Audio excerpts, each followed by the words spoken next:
parle trop. Eh oui, beaucoup trop. Et il devrait même éviter de chanter. Bonjour et bienvenue pour ce épisode de la série H.O. Le film d'aujourd'hui s'appelle Rise of the Guardians. Il est réalisé par Peter Ramsey. Et au scénario, on a David Lindsay Haber. C'est une adaptation des livres de William Joyce, Les Gardiens de l'enfance, The Guardians of the Childhood. Il est sorti au cinéma en France le 19 décembre 2012 et je l'ai vu au cinéma en version française. Ça faisait un petit moment que j'avais envie de vous en parler et ça tombe bien. C'est pour moi un très bon film de Noël et je vais m'expliquer là-dessus. C'est un film d'animation donc réalisé par Peter Ramsey. Alors Peter Ramsey, qu'est-ce qu'il a fait d'autre? C'est un mec qui a déjà pas mal bourlingué dans le cinéma d'animation.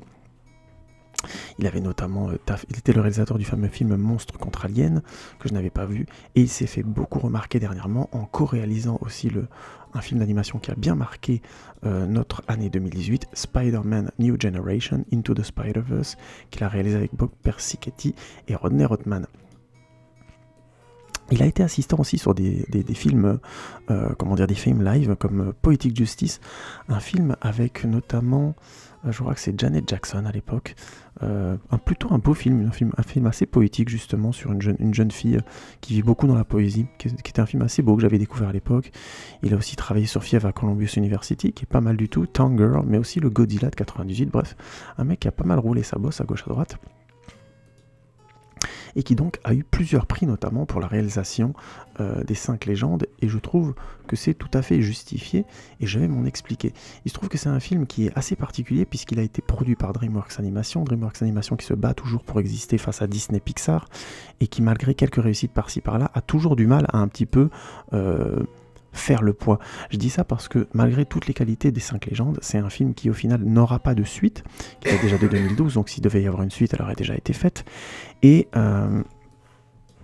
cette suite n'aura pas lieu parce que le film n'a pas rencontré une grande réussite au box-office, à mon avis, à tort, mais c'est aussi essentiellement lié au fait que sa distribution internationale a largement pas été au niveau de ce qu'elle devait faire face aux films d'animation qui étaient sortis dans la même période en France. Je vais vous raconter le pitch et on va parler ensuite très vite de ce film très intéressant. Jack Frost est un esprit farceur. Il aime faire jouer les enfants avec sa maîtrise de la neige, du vent, du froid. Mais malheureusement pour lui, malgré toute son espièglerie et sa gentillesse, personne ne le voit, il semble ne pas exister, et cela lui fait beaucoup de mal. Au même moment, au pôle Nord, le Père Noël reçoit l'apparition de Peach, l'esprit du croque-mitaine. Il décide d'appeler à la rescousse les gardiens. L'homme de la Lune leur annonce alors une nouvelle étonnante. Ils doivent intégrer Jack Frost à leur équipe. Ouais, c'est un très mauvais pitch, mais j'ai dû un petit peu l'improviser, vous m'excusez, vous avez compris un peu le principe. Ce qui est fandard dès le départ et qui fonctionne plutôt bien dans ce film, dans les 5 légendes, c'est que on va avoir une interprétation de grands mythes de l'enfance, donc le Père Noël, le lapin de Pâques, la fée des dents, le croque-mitaine, le marchand de sable, et donc Jack Frost. Alors autant Jack Frost en France, on le connaît pas trop, donc c'est forcément une interprétation qui nous laisse un petit peu quelque part circonspect, puisqu'on ne sait pas exactement à quoi est reliée sa mythologie, autant bien sûr les autres personnages sont très intéressants. Et l'idée des 5 légendes qui est vraiment originale, c'est que ça fait de ces fameuses légendes de l'enfance, le Père Noël et ainsi de suite, des versions, on va dire, j'ai quelque part adulte, quelque part un peu plus badass des différents personnages. Je vais donner l'exemple du Père Noël pour m'exprimer clairement. Le Père Noël est en fait un gros type, qui est une sorte de russe comme ça, avec une chapka, une grande barbe, évidemment le style du Père Noël, mais il a aussi 2 grosses épées, il a les bras tatoués, je crois qu'il y a marqué sur un de ses bras, il y a marqué Naughty. Enfin bref, c'est une vision assez, profonde du personnage. C'est plus seulement le Père Noël gentil, simplement il y a aussi un côté, un côté malin, un côté joueur, un côté un peu dark aussi par endroits, qui fonctionne vraiment bien et que le personnage exprime frontalement d'ailleurs. Et ils ont cette bonne idée de lui donner aussi une sorte d'accent russe. Dans la version originale, c'est Alec Baldwin qui le double et ça fonctionne très très bien. Et ils font la même chose avec les différents personnages. Le lapin de Pâques est une sorte de grand lièvre assez classe, qui balance des boomerangs et tout, qui est vraiment plutôt bien foutu. Dans la version originale, il est doublé par Hugh Jackman, qui lui donne beaucoup de densité, un côté, comment dire, rusé et costaud et fier aussi, comme ça, qui marche vraiment bien. Le marchand de sable n'est pas doublé, il s'exprime essentiellement par des images qu'il forme avec du sable, et ça fonctionne aussi. Il est très mignon, et en même temps il a beaucoup de caractère, alors qu'ils lui ont donné un style finalement un style un peu écrasé, petit comme ça, mais il a finalement beaucoup de caractère et de noblesse aussi. C'est assez impressionnant comment ils ont réussi à trouver cet équilibre là. Et on a aussi la fée des dents, qui est une sorte d'être à plumes comme ça, qui vole de tous les côtés, qui a un mélange entre, on va dire, j'ai oublié le nom de cet oiseau qui boit dans les... qui a une sorte de long bec, qui boit dans des plantes avec des longs cols comme ça. Ah, j'ai oublié, qui a les ailes qui bougent très très vite. Ils se sont visiblement inspirés de ça, et ils lui ont fait des plumes très irisées, très belles, qui vont du bleu au vert, comme ça, c'est très beau. Et elle a aussi bien sûr un caractère assez étrange, assez rigolo, puisqu'elle est fascinée par les dents, comme ça, de manière presque glauque. Quand elle revoit Jack Frost pour la première fois, elle lui ouvre la bouche comme ça pour regarder ses dents, elle dit elles sont magnifiques, machin. Bref.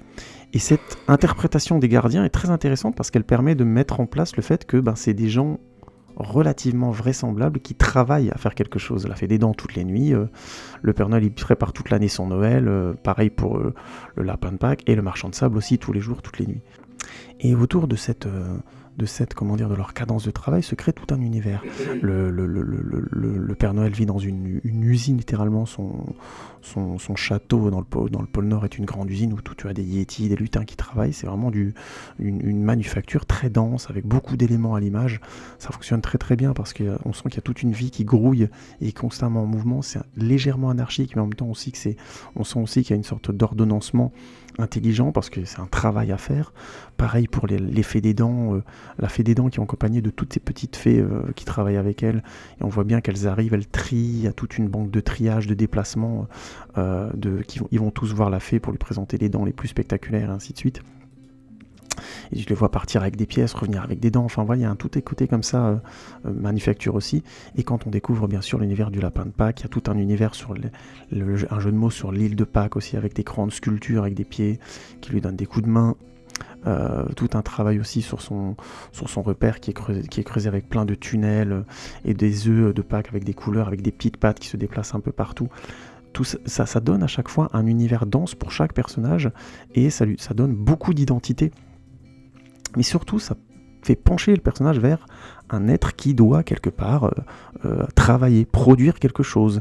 Et ça, je trouve que c'est une des vraies réussites. Ils ont évidemment eu l'intelligence de ne pas faire la même chose sur le marchand de sable, puisque lui, il peut produire des rêves, et donc on voit beaucoup ses rêves se réaliser en termes d'objets. Ça devient un des enjeux du film d'ailleurs, je ne veux pas spoiler, mais grosso modo, on le voit peu agir, parce que justement son univers est plus vaste, et aurait eu du mal à donner cette impression de production constante, même si le début du film a l'intelligence de le faire. Et on voit évidemment Jack Frost amuser les enfants, et donc être en total contraste, puisque lui ne produit entre guillemets que de l'amusement. Et d'ailleurs il n'est pas pris au sérieux directement, notamment par le lapin de Pâques, mais par les autres aussi. Ils considèrent qu'ils ne comprennent pas trop pourquoi il devrait faire partie des gardiens, sous-entendu parce que lui ne produit rien. Et ça c'est un des contrastes les plus intéressants du film, qui mène à une réplique que j'aime beaucoup. C'est le moment où le Père Noël dit on a beaucoup trop de travail, on n'a pas le temps de s'occuper des enfants. Et c'est très intéressant. C'était ça le point de vue, le point d'achoppement, on va dire, de l'histoire ou de la création de cet univers, c'est de dire ils sont tellement impliqués envers les enfants qu'au bout d'un moment ils finissent par les oublier quand même.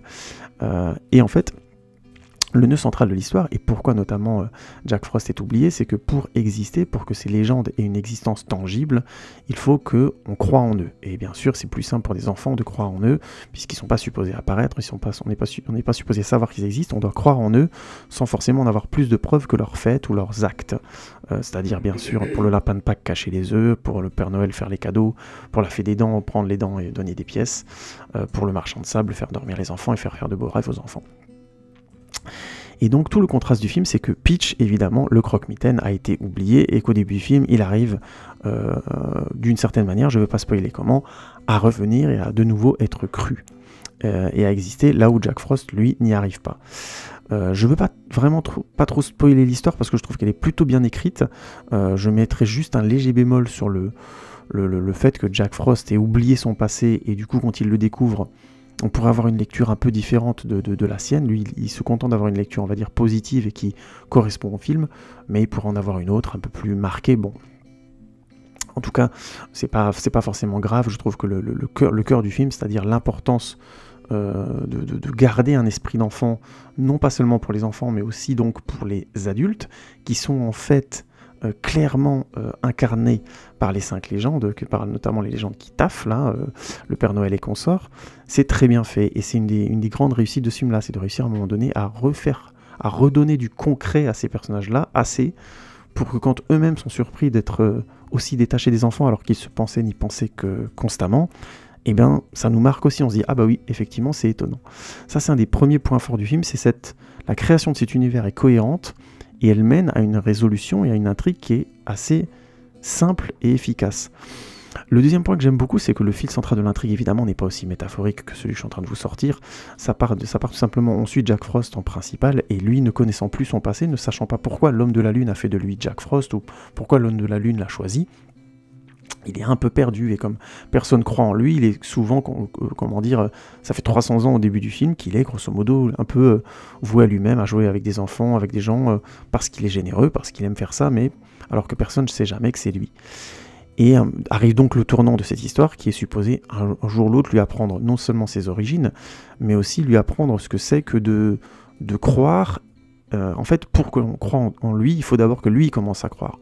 Et ça, c'est simple, mais le film le montre très très bien, notamment par l'intervention du personnage du Père Noël, qui est très intéressant. C'est un des rares films où j'apprécie, franchement, le personnage du Père Noël. Je le trouve intelligent, je le trouve malin. Il est pas seulement gentil et plein de bonhomie. À un moment donné, il secoue un peu Jack Frost, il lui dit « Et toi, alors qu'est-ce qu'il y a à l'intérieur de toi ?» Et ça, c'est vraiment une vraie qualité de s'être dit, on va prendre ces personnages-là, mais on va les contraster. Le lapin de Pâques, il est généreux, il est très drôle et tout ça, mais il a aussi un côté rusé, mais il a aussi un côté assez orgueilleux, fier. Au départ, il est vraiment moche avec Jack Frost, qui lui dit, c'est vraiment pas cool. La fée des dents, elle est légèrement psychotique avec ses trucs des dents, légèrement flippante sur les bords. Sur le sujet, il y a juste, j'ai envie de dire, à la limite, le marchand de sable qui reste un personnage quelque part mignon et digne tout au long de l'histoire, mais qui est quelque part à la suite des autres. C'est le lien entre eux, mais il est à la suite. Mais ça, c'est vraiment une qualité du film, c'est d'avoir réussi à donner de la densité à ces personnages-là, et d'avoir su tous les lier à l'histoire de Jack Frost, qui va avoir un rapport à eux, à chacun d'entre eux différent. Il va bien aimer le Père Noël, même s'il va le trouver un peu limite, et qu'il va pas vouloir le suivre tout de suite. Il va clairement être en confrontation avec le lapin de Pâques. La fée des dents, elle est fan de lui, donc lui, il est un petit peu gêné, et du coup, il est un peu à distance d'elle. Et il va être très pote très vite avec le marchand de sable, parce que voilà, c'est un mec très sympa, et tout le monde le trouve sympa. Et le méchant du film, qui dans la version originale est doublé par Jude Law, et qui s'appelle donc Peach ou le Croque-Mitaine en France, et qui est vraiment très intéressant, est un personnage lui aussi qui essaye en fait d'être comme Jack Frost, qui essaye d'être vu, qu'on croit en lui, qui essaye simplement d'exister. Le problème, c'est que pour exister, il fait du mal, il provoque des cauchemars et ainsi de suite. Mais le point de départ est le même que celui de Jack Frost, il veut simplement exister, qu'on le voit. Pas pour les mêmes raisons et pas de la même manière que Jack Frost, mais finalement, il a une raison logique de chercher la même chose que Jack Frost et de s'en prendre quelque part au gardien. Et ça aussi, ça a l'air tout bête, mais c'est quand même cool d'avoir des films pour enfants qui visent clairement les enfants, qui ont une vraie, densité d'écriture, une vraie qualité de cohérence dans la narration. Ça, c'est le deuxième point fort de l'histoire, c'est-à-dire que sur le point central de l'histoire de Jack Frost, tous les personnages se marient bien dessus, et le méchant en est clairement un élément complémentaire. Le troisième élément que j'aime beaucoup aussi dans ce film et qui est vraiment très efficace, c'est le visuel des confrontations et des utilisations des pouvoirs des différents personnages. Aussi bien le pouvoir de glace de Jack Frost que la capacité du Père Noël de passer de cheminée en cheminée, que celui du lapin de Pâques de balancer des boomerangs et d'aller dans des tunnels, que la manière de voler de la fée des dents qui vole en fait comme un colibri. Oui, je m'en suis souvenu tout seul, c'est pas du tout ma compagne qui vient de me le souffler. Donc voilà, hashtag zéro mémoire. Hein. De toute façon, je m'y connais pas sur les animaux, donc je ferme ma bouche. Et le marchand de sable, comme il s'exprime essentiellement par dessin et par fait en sable, il se transforme par exemple il se fait un tapis volant, il s'est fait un avion en sable et ainsi de suite.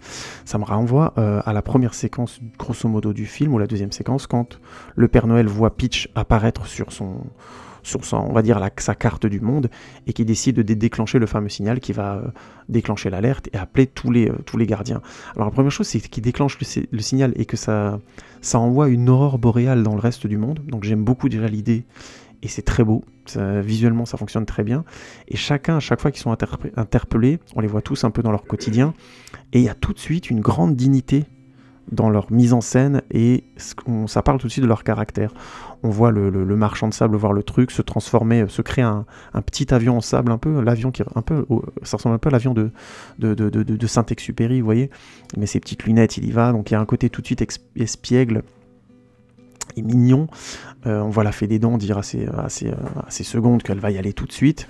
On voit le lapin de Pâques répondre à l'appel, courir, se retrouver dans la neige près de chez le Père Noël, et se dire, d'abord avoir une pause digne comme ça, puis se dire en fait il caille ici. Enfin c'est simple, mais ça leur donne de la profondeur et de la qualité tout de suite. Et le visuel du film aide énormément parce qu'il est fait avec vraiment ce très bon alliage entre univers de l'enfance, mais qu'on a amené vers, comment dirais-je, une physionomie adulte, mais qui dérange pas du tout, parce qu'il y a toujours cette magie de leurs différentes capacités et de leur univers respectif. Et ce qui fait que ça rajoute un quatrième point encore aussi que je trouve vraiment réussi dans ce film-là, c'est les fameuses scènes de confrontation, de combat entre les personnages. J'aurais jamais cru qu'un jour je me kifferais de mater des combats entre Pitch Black et le lapin de Pâques. Et ben c'est fait. Voilà, c'est simple, ça fonctionne, je trouve ça très fun à regarder. Évidemment, le pouvoir de Jack Frost est bien pété, donc ça donne lieu aussi à des super trucs. Le pouvoir du marchand de sable aussi, qui au départ a l'air d'être juste un pouvoir mignon, devient bien badass au milieu du film et a vraiment des résultats intéressants. Ça rajoute encore aux qualités visuelles. Cinquième point intéressant, la musique a été faite par Alexandre Desplat, et le thème du film te reste dans la tête largement assez longtemps après le film. C'est pas un thème forcément original, c'est assez classique, on l'a entendu dans plein de films de ce genre, mais il fonctionne très très bien. Bref, c'est un film qui a énormément de qualité, tout ça mis ensemble. Pourquoi je dis que c'est un bon film de Noël selon moi? Tout simplement parce que je pense que c'est un dessin animé qui peut faire un petit peu, mais vraiment un tout petit peu peur avec le personnage de Peach, mais globalement, il est très agréable à suivre, il sait avoir de l'intensité sans être forcément agressif ou sans montrer des choses compliquées aux enfants ou à la famille, tout simplement, tout en ayant l'esprit de Noël, c'est-à-dire l'importance de croire, pas croire parce qu'on reçoit un cadeau, pas croire parce qu'on reçoit un œuf de Pâques, de l'argent de la fée des dents, ou parce qu'on reçoit quelque chose, mais bien croire parce que croire, c'est un moteur de l'existence, un moteur d'être ensemble, un moteur de combat, un moteur de réunion des êtres. Et c'est là où le film est vraiment très bon. Les gardiens ne finissent par être ensemble que quand eux-mêmes finissent par vouloir croire en eux-mêmes. C'est pas seulement le fait qu'on croit en eux qui est le déterminant, c'est eux qui doivent croire en eux-mêmes. C'est ça qui fait la différence. Et le film là-dessus est excellent, mais vraiment excellent. J'ai rarement vu un film traiter ce sujet, qui est un vrai sujet de Noël, aussi bien et de manière aussi adulte. Au final, dans la vie, si toi tu crois pas en toi-même, tu peux pas demander aux autres de croire, il faut que toi tu commences. Et c'est un acte de foi envers soi, c'est un acte de dévotion. À un moment donné, tu te dis, si je crois pas en moi, qui va commencer à le faire? Eh ben, c'est exactement ça, c'est à toi de commencer. Et le film le dit très bien, à partir du moment où, et c'est d'ailleurs fait par un symbole que j'aime beaucoup, grosso modo l'arme de Jack Frost est brisée, et c'est lui qui à un moment donné arrive à recoller les morceaux de son histoire et de se dire, je suis ça depuis, j'ai toujours été ça. Mais c'est simplement qu'à un moment donné, j'avais arrêté d'y croire. Il y a d'autres sous-textes dans le film qui sont bons, mais je préfère rester sur l'axe principal. Et ça, pour moi, c'est vraiment, encore une fois, une grande qualité de ce film. Je vais pas forcément pérorer encore longtemps sur le film. À la limite, je dirais, en léger défaut du film, ça reste un film de Noël. Si on est un peu allergique à ces différents personnages, ben, je sais pas si c'est un film qui va vous réconcilier avec, faut être honnête. La thématique grosso modo de croire en soi, ça peut paraître un peu gros, et il y a beaucoup de films, beaucoup de dessins animés qui l'ont traité, donc je pourrais comprendre qu'on reste un peu à la porte. Mais perso, j'avais vu le film en version française, on s'est vite acheté le DVD parce qu'on avait vraiment apprécié, en tout cas moi j'avais beaucoup aimé, donc j'étais vachement content de l'avoir. J'ai regardé la version originale, et les différents, le casting original est vraiment très bon. Que ce soit Chris Pine, que vous avez vu notamment dans les Star Trek dans le rôle de Kirk, Alec Baldwin qu'on ne présente plus évidemment, qui a plus une grande carrière maintenant, mais qui est devenu un sacré bon doubleur, je trouve. Hugh Jackman, évidemment, Wolverine, Isla Fisher, mais aussi Jude Law dans le rôle de Peach. Super casting qui fait très très bien le travail et qui donne beaucoup de caractère à ce film, qui rend vraiment ce film très agréable à suivre globalement. Donc c'est encore un élément de plus pour ce film. Quitte à le voir, matez-le en version originale.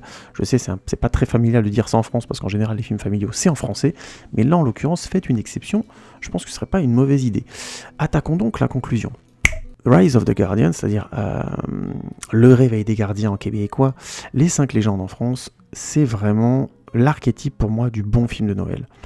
C'est agréable, c'est dynamique, c'est profond, ça a une certaine densité, ça prend le risque d'aller frôler des sujets difficiles pour des enfants et pour la famille, mais ça n'y va pas, tout en permettant quand même d'y réfléchir et de se poser des questions dessus, comme le thème du passage à l'âge adulte, le thème de la foi, le thème de, de ce qui nous unit aux autres et ce qui doit passer au-delà de nos différences, et ainsi de suite. C'est simple, c'est pas des thèmes originaux, encore une fois, c'est pas, on est clair qu'on n'est pas dans du Christopher Nolan sur la profondeur d'écriture, faut pas me faire dire ce que j'ai pas dit, mais c'est un excellent film de Noël, et je veux vraiment pas plus le spoiler que ça, parce que je trouve qu'il est à voir. C'est pas forcément un scénario incroyable, mais je trouve qu'ils ont tellement bien traité leur univers que ce serait dommage que je vous en délivre trop avant que vous puissiez le découvrir vous-même.